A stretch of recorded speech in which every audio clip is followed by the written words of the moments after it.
Assalamualaikum warahmatullahi wabarakatuh. Perkenalkan, nama saya Muhammad Fajar Septian dengan NIM 1207060041.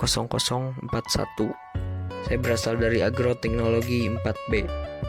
Di sini saya akan sedikit menjelaskan tentang teknologi budidaya gandum. Yang pertama itu ada pembenihan. Agar diperoleh produksi benih yang tinggi, pilihlah benih yang baik atau bersertifikat. Benih gandum bersertifikat yaitu varietas Dewata dan Selayar tersedia di UPBS Balai Penelitian Tanaman Serelia. Daya tumbuh benih minimal 90% bebas dari hama penyakit dan mempunyai bentuk serta warna yang seragam. Kemudian ada pengolahan tanah.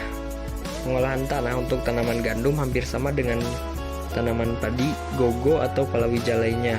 Apabila memungkinkan, tanah diolah sempurna sampai gembur. Namun apabila terdapat pertanaman sebelumnya, maka pengolahan tanah minimum juga dapat diterapkan.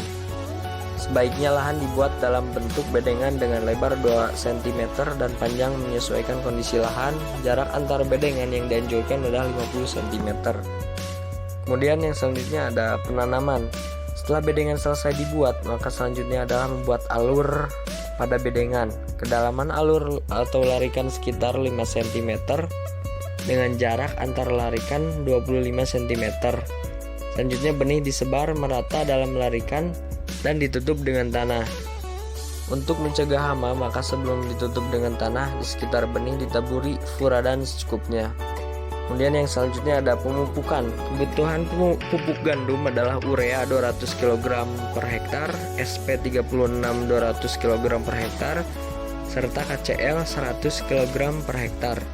Pemupukan dilakukan 2 kali, yaitu pada saat tanaman berumur 10 hari setelah tanam sebanyak 100 kg urea, 100 kg SP 36 dan 50 kg KCL.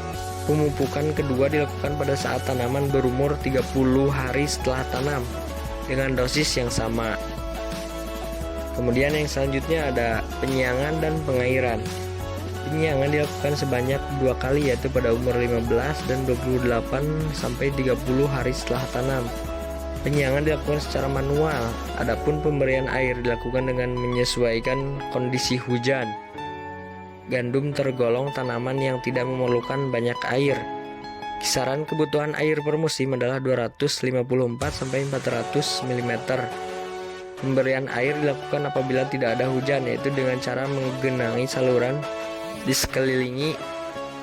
sekeliling bedengan sehingga tanah di atas bedengan cukup lembab. Pemberian air dilakukan setiap 2-3 minggu pada umur tanaman 45-65 hari. Kondisi tanah pun harus dijaga agar cukup lembab karena proses pengisian biji berlangsung pada fase tersebut. Yang selanjutnya ada pengendalian hama dan penyakit. Hama dan penyakit utama yang banyak menyerang tanaman gandum adalah ulat tanah, aphids, kepik hijau, dan jamur. Ulat tanah menyerang pada malam hari saat umur tanaman 1-4 minggu. Sementara itu kepik hijau umumnya menyerang saat pengisian biji sehingga biji menjadi hampa, menjadi warna putih. Jamur menyerang saat curah hujan yang sangat tinggi sehingga menyebabkan tanaman menjadi rebah. Ulat tanah dapat dikendalikan dengan pemberian inseksida furadan dengan dosis 20 kg per hektar pada lubang larikan saat tanam. Kemudian yang terakhir ada panen dan pasca panen. Gandum siap dipanen apabila 80% dari rumpun telah bermalai, batang dan daun telah menguning serta biji sudah mengeras. Umur panen bervariasi antara 90 sampai 125 hari, tergantung ketinggian tempat. Semakin tinggi tempat, maka umur panennya juga semakin lama. Panen sebaiknya dilakukan pada kondisi cuaca cerah untuk memudahkan proses perontokan biji. Baik, mungkin hanya itu yang dapat saya sampaikan, kurang lebihnya mohon maaf. Hasbunallahu wa ni'mal wakil. Wassalamualaikum warahmatullahi wabarakatuh.